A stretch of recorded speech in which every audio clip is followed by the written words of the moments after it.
Warahmatullahi wabarakatuh. Daun salam, daun sereh, ngejawab salam ngan sawareh. Assalamualaikum warahmatullahi wabarakatuh. Buah salam, buah markisa, ngejawab salam lah kepaksa. Assalamualaikum warahmatullahi wabarakatuh. Daun talas di Banjaran, moga-moga ikhlas supaya menang ganjaran. Bismillahirrahmanirrahim. Alhamdulillahirabbil alamin. Adada khalqihi wa ridha nafsihi wa zinata arsyihi wa midada kalimatihi. Subhanaka la nuhsi sana'an 'alaika anta kama asnaita 'ala nafsika. Allahumma sholli bi afdali sholati wa adaiha ala sayyidina Muhammadin jami'il kamalati wa majma'i sholatan turdika wa turdihi wa tantawi biha amalana wa niyatina wa harakatina wa sakanatina wa ala alihi wa sahbihi wa tabi'i wa salim tasliman katsira wa hablana bi sholati wa salam alaihim ajran kabira. Amma ba'du. Ashabul fadilah wa izzah wa majiyah, pengurus PCN Kabupaten Majalengka dari jajaran Surya, hadir beberapa wakil rois, para ulama warok, ulama wakil rois yang tadi disebutkan oleh Pak Ketua PCN.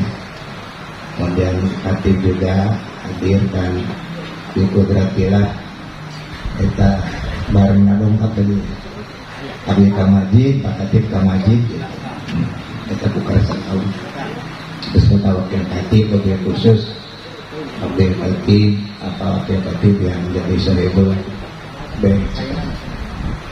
Kemudian Ketua PC alhamdulillah masih energik, masih sangat muda, masih panjang lalakon. Yang jadi Ketua PC buka isukan pakai itu jadi ngambil. Doakan untuk kebaikan, amin ya rabbal alamin. Kemudian sekretarisnya nggak ada yang malah wakil ketua dan juga wakil sekretaris dan amin bendahara yang selalu setia bersama. Tadi malam juga bersama dari Purwakarta ketemu dengan Rais Am dan juga pengurus yang lain. Kemudian ini jajaran DPC PKB Majalengka, alhamdulillah saya Fadilah Bapak Ketua PCN energik. Beliau semoga senantiasa mendapatkan curahan hidayah taufik dari Allah untuk berkiprah di Majalengka. Mungkin ke depan bukan hanya jadi ketua DPC, mungkin ada yang lebih atas dari situ.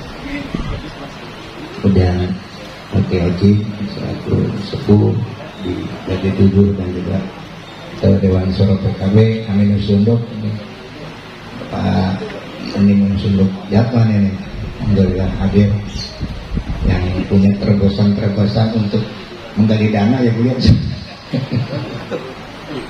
Kemudian saya juga sekeluarga Pak Haji Nasihin ya, alhamdulillah kakak dari masuk Sumber, beliau alumni Cuaring juga saya, alhamdulillah. Nah, kemarin dimasukkan atau mohon bantuannya kerjasamanya di MUI itu di bidang hukum perundang-undangan. Mudah-mudahan nanti ini jadi kencengan Bapak nanti di akal sebuah ibu mah gajinya 1 juta, sabar jujur tawakal. Banser Ansor hadirin hadirat rahimakumullah, Ini Pak Kiai Ridwan ini cerdas ini. Kenapa saya sebut cerdas? Karena acara walimah ini bersamaan dengan peringatan Isra Mi'raj. Cerdas. Jadi dua acara disatukan, termasuk peribahasa sekali merengkuh dayung 230 terlampau. Sekali ngariung dua acara biasa dilaksanakan nyawa limahannya peringatan. Tapi risikonya ya Pak Ridwan Baji, amplopnya kudu dua ya. Risiko.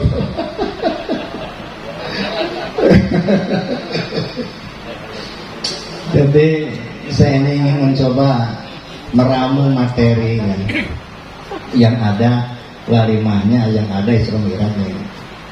Makanya saya ingin mencoba membuat satu judul pengajian saat ini adalah reaktualisasi fungsi rumah tangga dalam kehidupan di zaman yang sudah tua renta.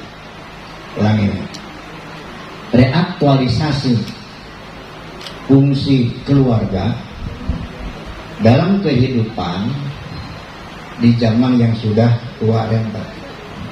Kenapa ada zaman yang sudah tua renta? Ini Isra Mi'rajnya itu.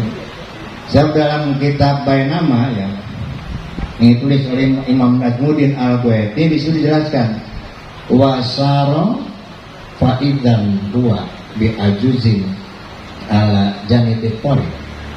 Ketika Rasul itu berjalan Isra, tiba-tiba ketemu dengan nenek-nenek istri kesolot tadi, nenek-nenek di pinggir jalan. Pakolat nenek itu berkata, ya Muhammad, undurni as'aluk, pandanglah diriku.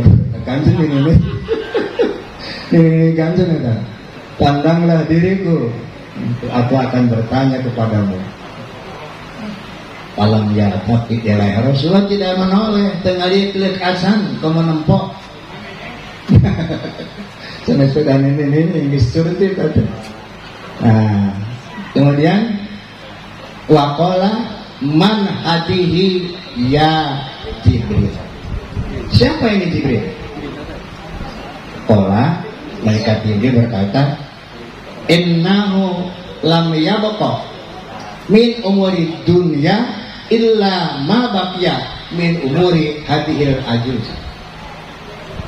Bahwa umur alam dunia Rasulullah itu geus teu aya deui kecuali sisa umur ningin ini.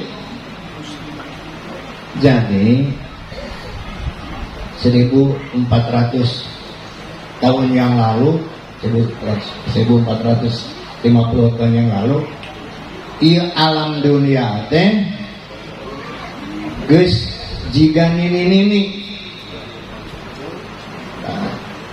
Kabayang ini ditambah umur 1500 tahun.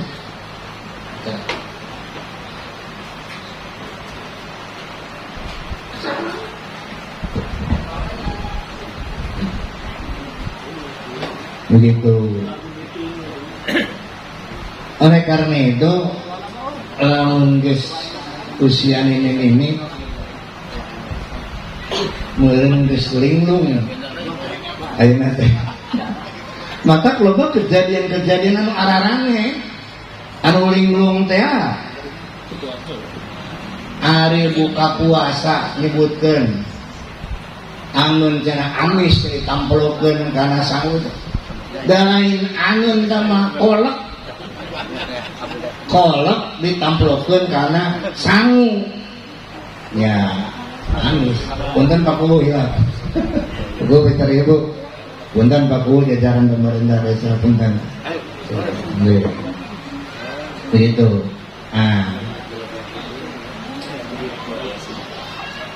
Maksud abdi kaitannya dengan kehidupan keluarga di zaman seperti ini, coba kita munculkan kembali fungsi-fungsi keluarga. Apa itu? Pertama, fungsi ibadah. Yang kedua, fungsi nasliyah, keturunan. Yang ketiga, fungsi tarbiyah, pendidikannya. Coba kita nanti bahas dengan teori-teori pendidikan ini, fungsi tarbiyah. Dan yang keempat adalah fungsi tasliyah, yaitu hiburan. Jadi ada fungsi keluarga itu hiburan memang. Nah, yang pertama fungsi ibadah bisa dilihat di kitab Al-Jami' Ushagir juz 2 kalau tidak salah halaman 24. Ada hadis yang menjelaskan tentang keutamaan ibadah orang yang sudah berkeluarga. Ada dua hadisnya. Satu, rok'atani minal mutazawiji afdalu min sab'ina rok'atan minal ajabi. 2 rakaat dari orang yang berkeluarga atau punya istri atau punya suami itu lebih utama daripada 70 rakaat jomblo. Bisa jomblo yang buru-buru nikah. Sadar yang pahala dilipat ganda kan kau. Yang kedua malah lebih besar. Rakaatani minal mutahili. Hadis yang kedua. Itu khairun min isnataini wa samanina rakaatan minal ajabi. Jadi 2 rakaat dari orang yang berkeluarga, sholat 2 rakaat orang yang berkeluarga lebih baik daripada 82 rakaat yang jomblo. Kemudian coba ini, saya punya kitab berada model, ada aneh. Namanya kitab Fathul Ijar. Fathul itu namanya. Nah, buka Ijar namanya. Samping, jadi kita buka samping. Ada Pak? Namanya kitab Fathul Ijar. Buka samping. Ada di halaman 17. Ketika menafsirkan Al-Baqarah 223, Pak Kiai ada yang mana? Nah, itu kan ayat dari awalnya kan nisaukum harsulakum fatu harsakum anasitum pakewan enggak, aduh ini sahib semua ya. Kemudian waqaddimu li anfusikum, nah, wattaqullaha wa lam annakum mulaquhu wa basyiril mu'minin. Coba ada model nih. Waqaddimu li anfusikum, namanya Abdullah Al-Fawzi. Abdullah Fawzi itu menafsirkan waqaddimu mayudakhiru lakum minat tawabi tatasmiyati indah jima'i. Coba langsung begitu. Tapi indah jima'i, kemudian waqalabi waladi, itu tafsir beliau. Jadi coba utamakan ya kebaikan-kebaikan bagi kita itu, antara lain ini yang akan mendapatkan pahala adalah tatasmiyati indah jima'i, seperti membaca Bismillahirrahmanirrahim ketika sedang jima atau akan apa, sebelum atau sedang apa sesudah. Tentunya sebelum ya. Sebelum. Sebab saya juga punya argumentasi kenapa sebelum. Kenapa sebelum?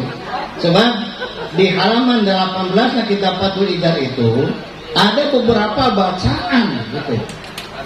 Kalau memang ingin jadi ibadah tuh, apalagi ada pengantin baru pakai nama gitu. Pakai wasulawala pohon doa ya. Di dalam kitab tersebut di halaman 18 disebutkan ketika suami dan istri sudah berhadap-hadapan, itu siapnya membaca raditu billahi robba wabil islami dina wabil syirina muhammadin nabiyya wa rasul. Masih jarang membaca gitu deh Pak. Ustaznya dibuka untuk masalah ya. Kemudian ketika buka pakaian itu baca salawat. Coba itu juga rumah budaknya Pak. Muka pakaian baca salawat Pak. Bukan baca salawat. Kemudian besar bun-bunan. Ya lagi Allah nurun ala nur, Sayyidah nuru ala mayasya. Terus tina ampun-ampunan turun yang mana? Kepala. Mustapanon dibaca doa, ya Karim, ya Rahman, ya Rahim, ya Allah, ya Karim, ya Rahman, ya Rahim, ya Allah. Tapi ngapain kemana? Kagigil. Anak pipi lah, mungkin anak pipi parahu warohana wa jannatun. Pun satu itu. Tina pipi karena celi bisa mikir lahu sah. Terus kemana? Karena gado, karena pagado.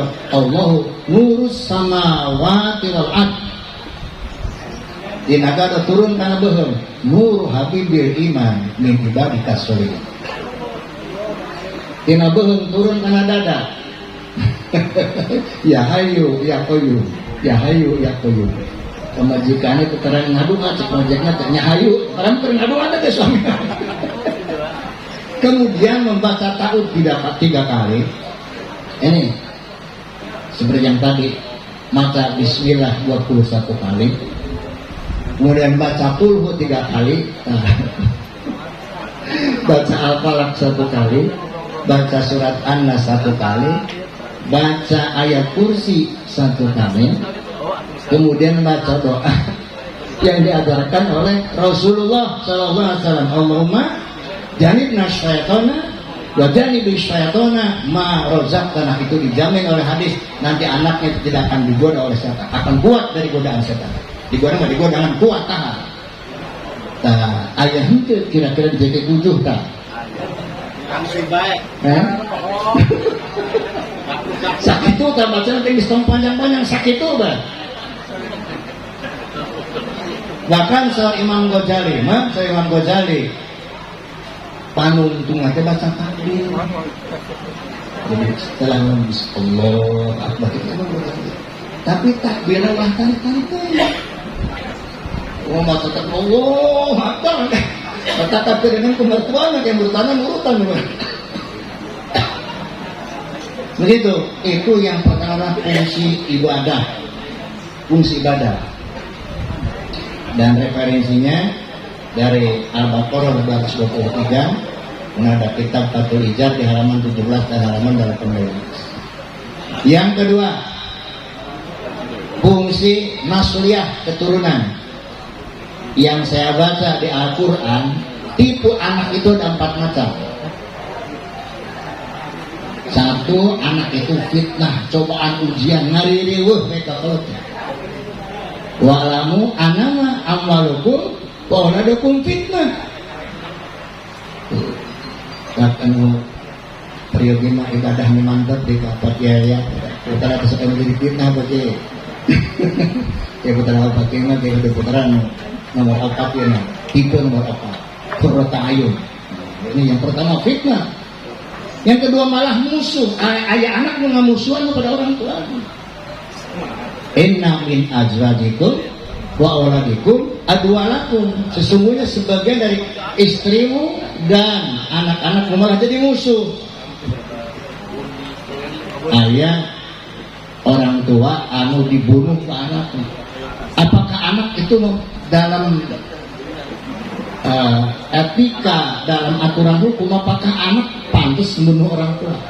Yang membunuh itu bukan anak, musuh. Jadi artinya walaupun dohiyah dia sebagai anak, tapi kalau durhaka apalagi membunuh pada orang tua itu berarti musuh. Yang ada di rumah itu sangat berbahaya. Yang ketiga, anak itu adalah perhiasan, al-malu wal banuna zinatul hayatid dunya. Bahwa harta dan anak itu adalah perhiasan kehidupan dunia. Makanya anak ayah orang tua ini akan terbawa indah ketika anaknya indah. Ketika anaknya ini punya martabat, punya kedudukan yang baik, orang tuanya akan terangkat. Tapi sebaliknya, ketika ada anak melakukan kejahatan, anak caraka data sawala, anak macilaka indung bakona ada. Itu yang ketiga sebagai perhiasan. Dan yang keempat adalah ini yang diharapkan ini, Rabbana hablana min azwajina wa dzurriyyatina qurrata ayun waj'alna lil muttaqina imama. Itu dua sebetulnya isinya. Satu qurrata ayun, kemudian imam lil muttaqin sebetulnya. Harapan tuh. Ya, alhamdulillah lah panganten keharusan binimah sempurna. Pak Kombes terus diijabah Tuhan Putra Bapak enak sebagai imam di PKB. Itu di dalamnya orang-orang takwa lah, insya Allah PKB malah. Kemudian berafiliasinya dengan NU juga termasuk Mutakin. Itu satu anugerah dari Allah SWT mengabulkan doanya kedua orang tua. Qurratayun apa? Penyejuk mata, penenang hati, menimbulkan ketenangan. Itu fungsi nasihat. Yang ketiga ada fungsi tarbiyah. Fungsi tarbiyah bisa dilihat Bapak dan Ibu sekalian ini di dalam Undang-Undang Nomor 20 Tahun 2023 tentang Sistem Pendidikan Nasional. Bisa dibuka di rumah di bab 6 pasal 13 ayat 1 dan kalau tidak salah pasal 27 ayat 1. Di pasal 13 ayat 1 dijelaskan bahwa jalur pendidikan terdiri atas pendidikan formal, non formal dan informal yang dapat saling mengisi dan melengkapi. Itu di ayat 1. Jadi bisa dilihat bahwa pendidikan dalam keluarga itu masuk undang-undang. Ada masuk undang-undang itu. Di pasal 1, di pasal 13 ayat 1. Saya ulangi. Jalur pendidikan terdiri atas pendidikan formal, non formal dan informal. Apa itu pendidikan informal? Bisa dilihat di pasal 27 ayat 1. Kegiatan pendidikan formal adalah kegiatan yang dilaksanakan oleh keluarga dan lingkungan. Jadi sudah ada masuk hukum positif di Indonesia itu pendidikan keluarga itu yang memang nampaknya sekarang perlu dimantapkan, ditingkatkan lagi. Ternyata bukan hanya landasan hukum positif, landasan syar'inya itu bisa dilihat. Ini ayatnya sudah hafal semuanya, ayat tarbawiyah namanya di dalam pendidikan itu di surat At-Tahrim, surat Tahrim ayat 6. Ya ayyuhalladzina amanu qu anfusakum wa ahlikum naro. Nah, coba saya tafsirnya gimana? Di dalam tafsirul ma'ani nanti di halaman berapa saya lupa itu. Di tafsir Ruhul Ma'ani itu dijelaskan bahwa wiqayatun nafsi anin nari tarkul ma'asi wa fa'lut ta'at. Bahwa menjaga diri sendiri dari siksa neraka adalah dengan cara meninggalkan maksiat dan melaksanakan taat. Kemudian bagaimana keluarga wa wiqayatul ahli bihamlihim ala dzalik binusfi wa ta'dibi. Jadi menjaga keluarga dari api neraka itu adalah dengan cara memberikan nasihat dan pendidikan kepada mereka. Mohon maaf, kita keluarga Ahlussunnah wal Jamaah, kita ya orang NU lah, anggap saja mayoritas yang ada, bukan ada yang bukan para NU lah, tapi saya yakin orang NU. Jangan sampai salah memasukkan anak kita ke lembaga pendidikan yang bukan paham Ahlussunnah wal Jamaah. Kecewa, anjakan, masalahnya ke orang tua. Datang langsung di pasantren halangan tahlil, ulah marhabana, itu salah masuk itu. Salah masuk. Kita yakin bahwa Slaja adalah satu firqah yang masuk surga. Tapi harus hati-hati memasukkan anak dalam hal pendidikan itu. Kemudian untuk apa pendidikan itu? Kenalan pendidikan deh.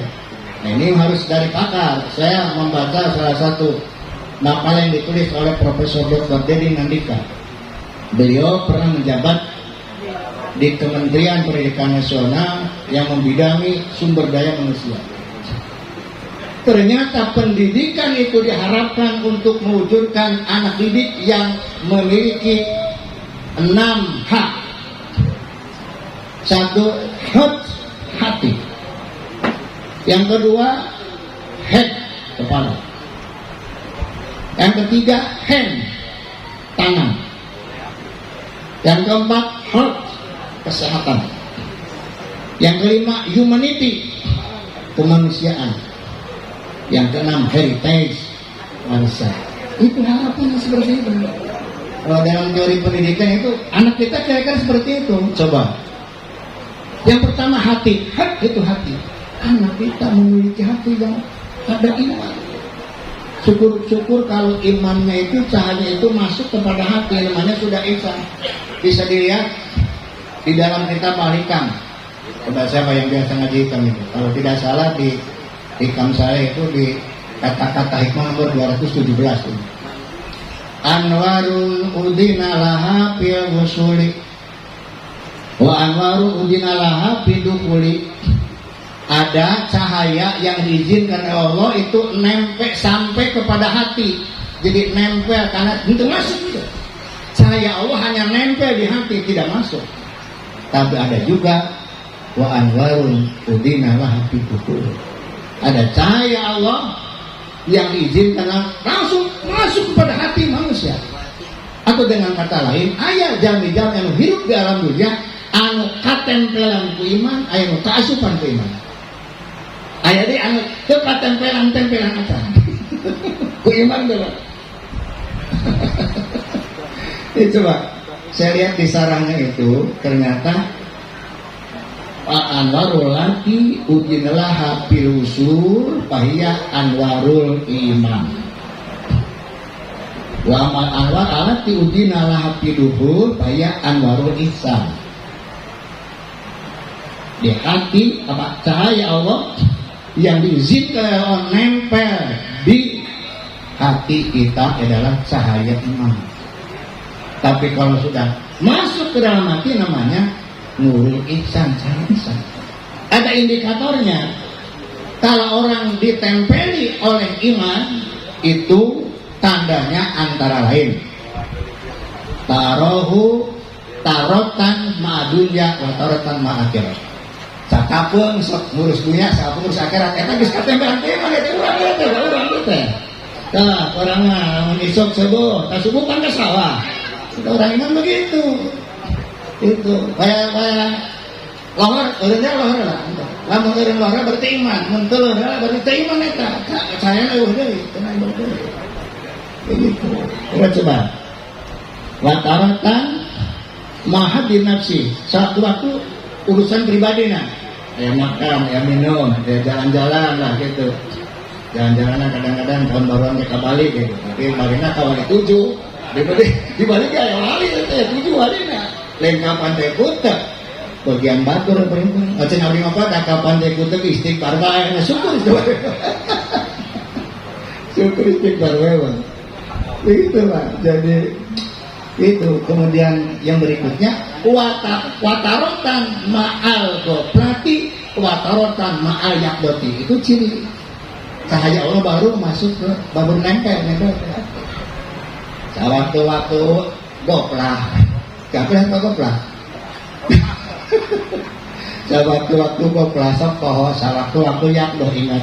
Jadi itu caranya orang kita daraja kurang sholat kabun sok khusyuk kabun sok ngalamun begitu. Dan kadang-kadang rokaatnya pohon itu yang istilah itu begitu. Jadi watarotan ma'agoplati watarotan ma'ayakdoti. Sewaktu-waktu sok goplah tapi sewaktu-waktu sok yakdo gitu.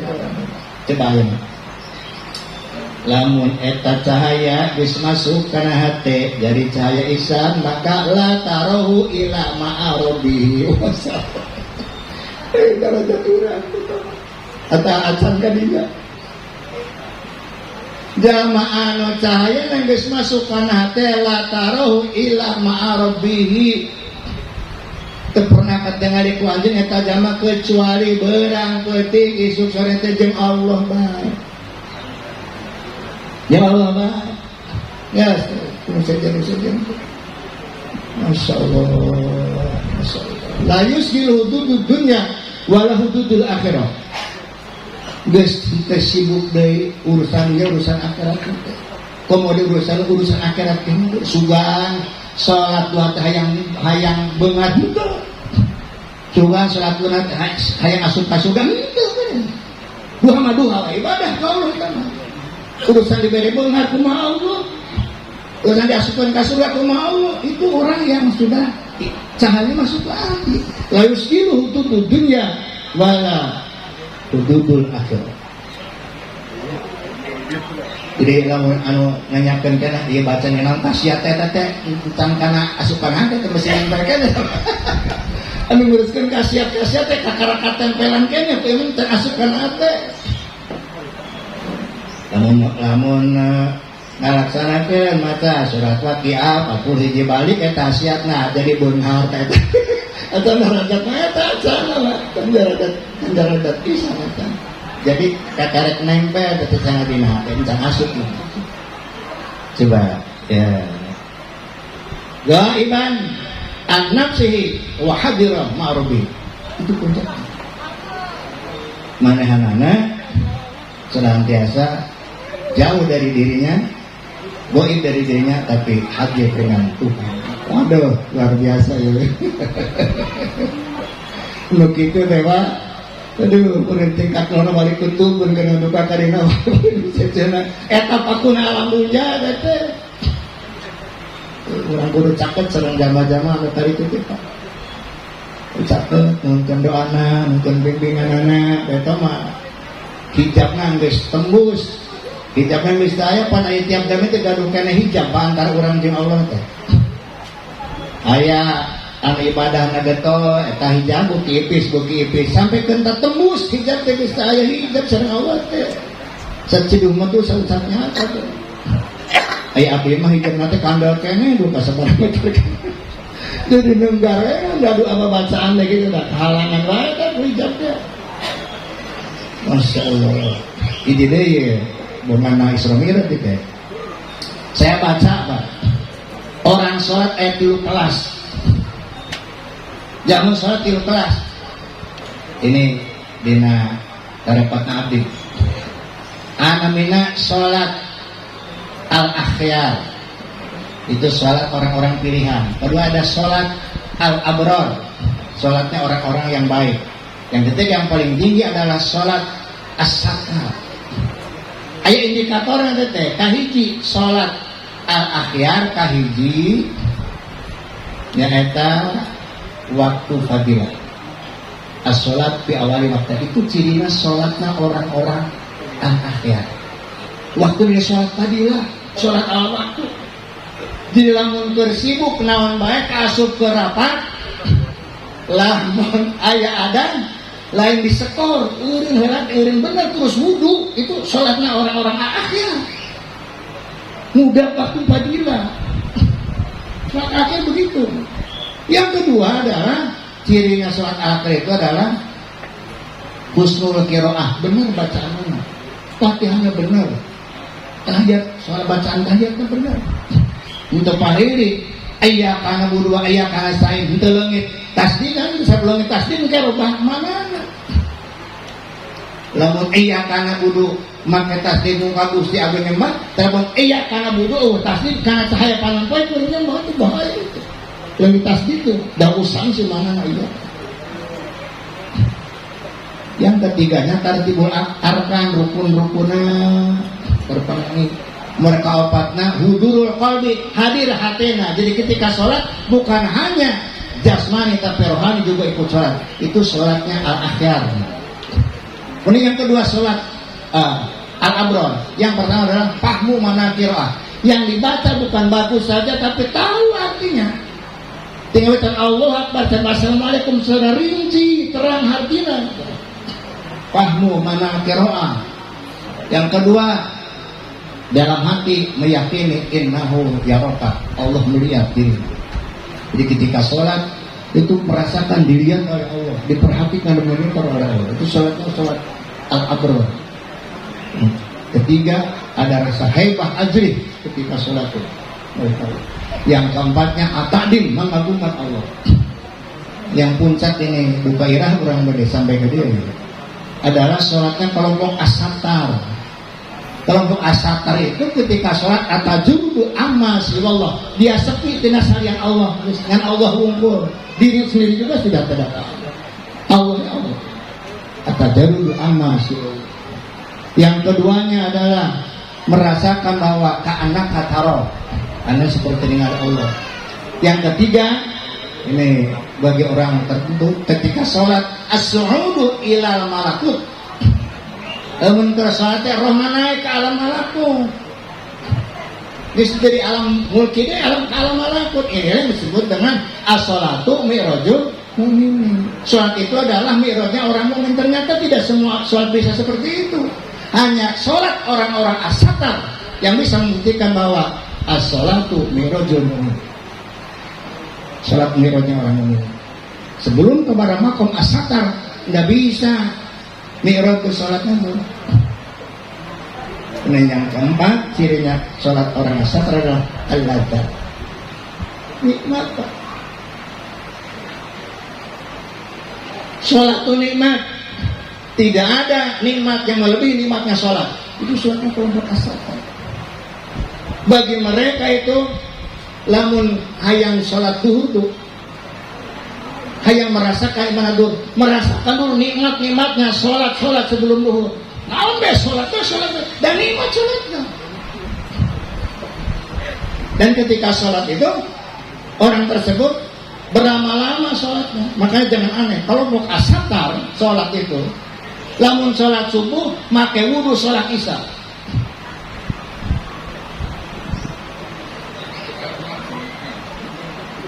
Jadi pas sholat isya teh wirid sholat naon ge hayo sampai pas waktu subuh teh akan batal wudu sholat isya.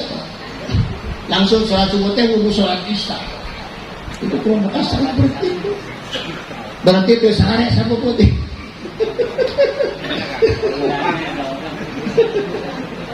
Ayo cek lagi ada itu nilai ngadian budak. Yang minta ngadian ini wudu deh. Wudu deh terus. Begitu. Nah ini kaitan dengan hikmahnya Isra-Mi'raj itu. Kenapa? Karena Imam Al-Mawardi menjelaskan subhana itu tasbih kan, kalimat tasbih. Kalimat tasbih menurut beliau ada opat manana. Satu at-tanjim yang umum. Yang kedua adalah an-nur cahaya. Ini nanti subhana tadi ketika subhanim an-nur coba luar biasa itu Pak. Luar biasa. Nanti penjelasannya. Dan seringnya kita menjelaskan subhanallah itu mana tanja aja, maha suci Allah aja kan, belum pakai nur, belum menggunakan subhanallah bimana nur. Yang ketiga subhanallah bimana salam. Yang keempat subhanallah bimana istisna. Dan tidak ada yang bisa mengisrokan dan mengiratkan selain Allah itu. Baik subhanallah istisna itu hanya Allah. Bagaimana kita menjelaskan dari surah ayat 1 subhan diartikan dengan istisna? Bisa macam-macam itu. Menjelaskan subhana itu bisa macam-macam itu. Inilah lainnya dari mana nih? Dari tadi bahwa yang pertama sasaran pendidikan adalah anak didik yang punya hati. Orang itu ya guys, buru-buru orang itu. Wah, baik. Alhamdulillah, amin. Hayang dikasih sebutan. Singkatnya begini. Jadi setelah hati kita isi kepala dengan ilmu, kemudian Allah memberikan otak kepada kita, ada urat saraf di otak jumlah 100 miliar. Semua orang sama 100 miliar. Ayo digunakan di SNPmu jadi usian, ayo anu ke desa jadi burungkut. Yang ketiga hand, disiplin keterampilan. Yang keempat health, itu kesehatan. Kesehatan ada 4 faktornya. 1 faktor lingkungan itu 45%. Yang kedua faktor perilaku 30%. Yang ketiga faktor obat 10%. Yang keempat adalah faktor keturunan genetika, itu cuma 5%. Jadi lamun jama kadu penyakit darah tinggi ya. Gitu. Ayo ada arsate cenah itu mah bisa liar dan bisa sekali 20 nya jauh kan ini. Berarti perilaku Pak, perilaku itu 30% Pak. Jadi lingkungan 45, perilaku 30, obat pangan 10. Enak jamu bukan penyakit darah tinggi, ngada haram bae, apa jeung daging mungkar itu kan mesti obatan deh aya deh kan. Dah. Yang berikutnya humanity, yaitu kemanusiaan dengan memunculkan human relation, yaitu satu tindakan pola interaksi yang berdampak kepada kejiwaan, itu human relation. Jadi silaturahmi itu Pak, termasuk human relation yang akan menyambungkan hati, itu silaturahmi masuk human relation. Interaksi yang bisa menimbulkan dampak kejiwaan. Yang keenamnya adalah heritage, itu warisan. Kita mengharapkan bahwa kita bisa mewariskan anak-anak kita lebih dari kita, soleh, baik dan sebagainya, itu seperti itu tujuan. Kemudian yang terakhir, tadi kan fungsinya Pak, fungsi ibadah kan. Yang kedua fungsi nasihat, kemudian yang ketiga fungsi tarbiyah, yang keempat adalah fungsi tasliyah, hiburan, musik hiburan. Ini fungsi hiburan tuh, saya bisa dilihatnya di kitab Fawaidul Nikah namanya. Fawaidul Nikah di halaman 36. Begini. Man aqada biyadi mur'atihi yurawiduha kataballahu lahu asar hasanatan wa ma'anhu sayiatan wa rafa anhu darajatan. Saja mangarampa panangan istrina bari jeung deudeuh ulah digembret-gembret tapi sebagai tanda rasa cinta itu Allah bakal nulis satu kebaikan, ngampura satu kejelekan, bisa meningkatkan satu derajat. Terus bayain anak poha, namun sampai ngarangkul kapal, ya mah hiburan kan Pak. Namun ada fungsi tasliyah, tapi maka ilmu, ganjaran gitu. Lain anak poha menjaman ngarangkul kapal majikan anak pinuh, kudu maka Allah nulis 10 kealusan, ngampura 10 gorengan, terus meningkatkan 10 derajat. Lamun sampai nyium ke pamajikan, eta ditulis 20 kealusan, dihampura 20 gorengan, terus ditingkatkan 20 derajat. Lamun sampai ngawajiban sekali, ngawajiban ditulis kealusan, sarwa dengan lambunya jeung sesina. Itu jadi kudu rada sering-sering kan dari lain-lain sahabat-sahabat yang hayang menang ganjaran. Yang menang dia kan faktor tasnya. Oleh karena itu maka wujudkanlah baiti jannati, rumahku adalah surgaku, itu baru bisa keluarga fungsi tasliyah, fungsi hiburan. Rumahku adalah surgaku. Kalau rumahku nerakaku, jangan mengharapkan keluarga jadi surga itu. Keluarga jadi hiburan itu nggak mungkin Pak. Baledog deh. Ada yang kemarin Masya Allah, Dami Bunghar. Ya Bunghar lah pokoknya terus pendidikannya luar biasa gitu. Tapi rumah tangga keluarga tahu orang yang bongkon paten aku di Ciwitan itu kalau gitu kosong dulu dibayar 20 asbak cinta itu mana hiburan itu keluarga itu model kecil ini orang biasa-biasa lah ya, yang penting mah terwujud keluarga sakinah mawaddah warahmah, amin ya rabbal alamin. Assalamualaikum warahmatullahi wabarakatuh.